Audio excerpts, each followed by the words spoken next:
اس شہر میں جو داخل ہوتا ہے وہ امن میں آ جاتا ہے۔ مکے میں خون نہیں بہایا جاتا، کسی جانور کا شکار نہیں کیا جاتا۔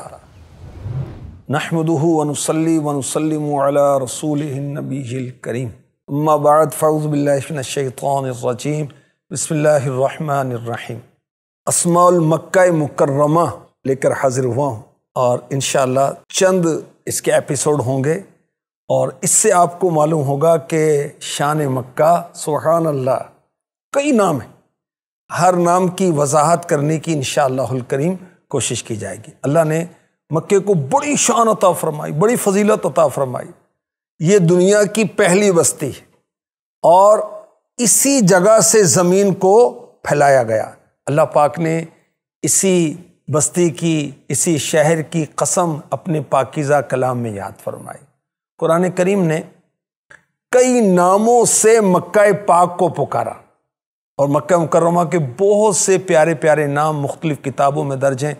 10 نام ان میں سے عرض کرتا ہوں۔ البلد، البلد الامین، البلدہ، القریہ، مکہ پاک کا ایک نام ہے۔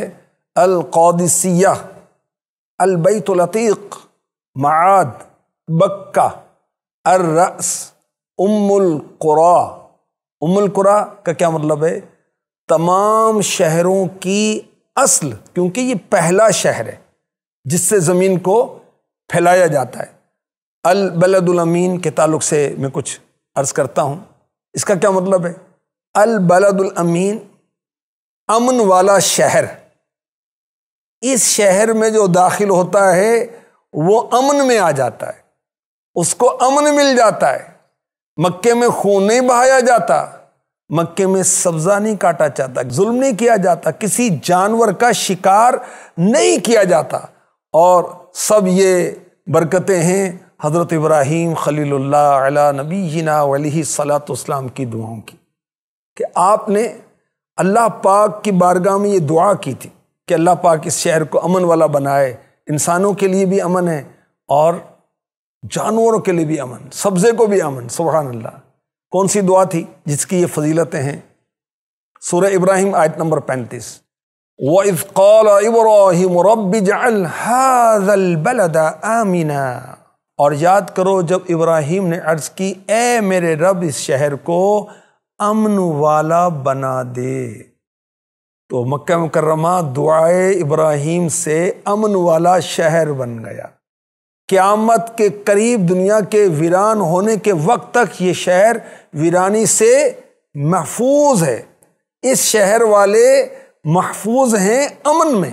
اس شہر کو اللہ پاک نے حرم بنایا، یعنی نہ انسان کا خون بہایا جائے، نہ ظلم کیا جائے، نہ یہاں شکار کو مارا جاتا ہے، نہ سبزہ کاٹا جاتا ہے۔ سورہ بقرہ آیت نمبر 125۔ وَإِذْ جَعَلْنَا الْبَيْتَ مَثَابَةً لِلنَّاسِ وَأَمْنًا، اور یاد کرو جب ہم نے اس گھر کو لوگوں کے لیے مرجع اور امان بنایا۔ مرجع کیا ہوتا ہے؟ جس کی طرف لوگ رجوع کرتے ہیں، جس کی طرف لوگ آتے ہیں۔ بیت سے کیا مراد ہے؟ کعبہ شریف، اور اس میں تمام حدود حرم شامل ہے۔ امن سے کیا مراد ہے؟ اس شہر کو امن والا بنایا گیا۔ حرم کعبہ میں قتل و غارت گری حرام، شکار بھی امن میں ہے، اور ایسا امن ہے کہ حرم شریف میں شیر بھیڑیے بھی شکار کا پیچھا نہیں کرتے، چھوڑ کر لوٹ جاتے ہیں۔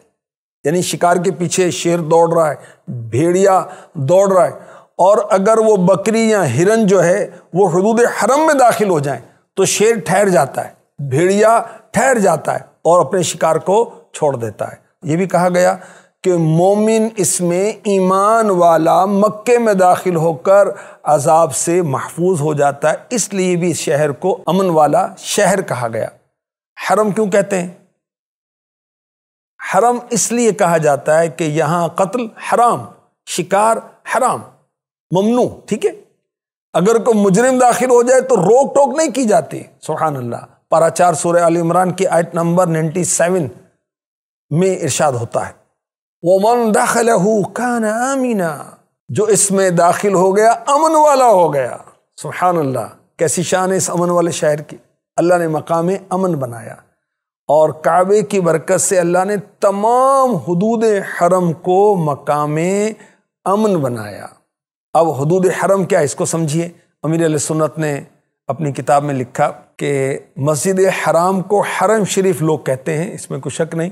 مسجد حرام شریف حرم محترم میں داخل، مگر حرم شریف مکہ مکرمہ سمیت اس کے ارد گرد میلوں تک پھیلا ہوا ہے۔ مکہ مکرمہ سٹی بھی اس میں شامل ہے، اور اس کے علاوہ بھی کئی میلوں تک رقبہ اس میں پھیلا ہوا ہے۔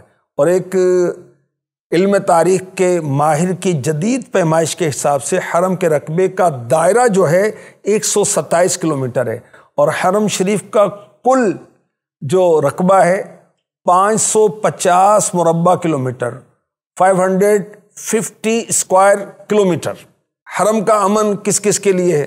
اب جو حرم کا ایریا اس میں جنگل بھی شامل ہے، تو یاد رکھیے کہ یہاں اس جنگل کی گیلی تر گھاس اکھیڑنا بھی حرام ہے، درخت کاٹنا بھی حرام ہے، یہاں کے جانوروں کو تکلیف پہنچانا بھی حرام ہے۔ اگر سخت دھوپ ہے، ایک درخت ہے اور اس درخت کے سائے میں ہرن بیٹھا ہوا ہے، تو اپنے بیٹھنے کے لیے اس ہرن کو اٹھانا جائز نہیں ہے۔ مکہ مکرمہ کے کبوتروں کو اڑانا منع، ڈرانا منع، انہیں تکلیف پہنچانا منع ہے۔ اور غور کیجئے، مکہ مکرمہ کے جانوروں کا اتنا ادب ہے تو وہاں کے مسلمانوں کا کتنا ادب ہوگا اور کتنا ادب کیا جائے گا۔ بالکل ادب کرنا چاہیے۔ تفسیر صراط الجنان میں ہے، اگر کوئی شخص قتل کرے، جرم کرے، حدود حرم میں داخل ہو جائے، حرم میں اسے قتل نہیں کیا جائے گا، اس پر شرعی سزا نافذ نہیں کی جائے گی۔ مسلمانوں کے دوسرے خلیفہ فاروق اعظم رضی اللہ عنہ فرماتے ہیں، اگر میں اپنے والد خطاب کے قاتل کو بھی حرم شریف میں پاؤں، اس کو ہاتھ نہ لگاؤں یہاں تک کہ وہ حدود حرم سے باہر آ جائے۔ سبحان اللہ۔ مکہ مکرمہ کو امن والا شہر کہا جاتا ہے اس لحاظ سے بھی کہ جو مکے میں انتقال کرے گا، فوت ہوگا، قیامت میں امن والے لوگوں میں اٹھایا جائے گا۔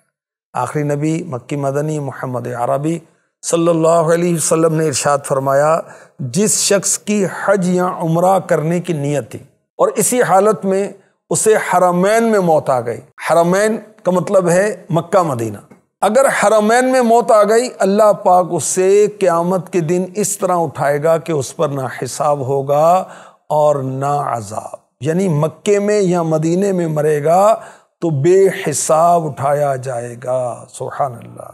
شہر مکہ مکرمہ امن والا شہر ہے۔ اگر اس شہر میں گرمی پر کوئی صبر کرے تو اسے دوزخ کی گرمی سے امان مل جائے گی انشاءاللہ الکریم۔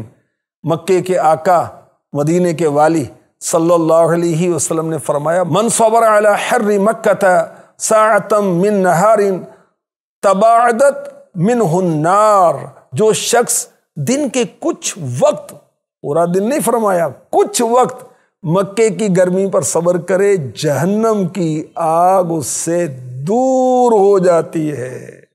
آقا کا گدا ہوں اے جہنم، تو بھی سن لے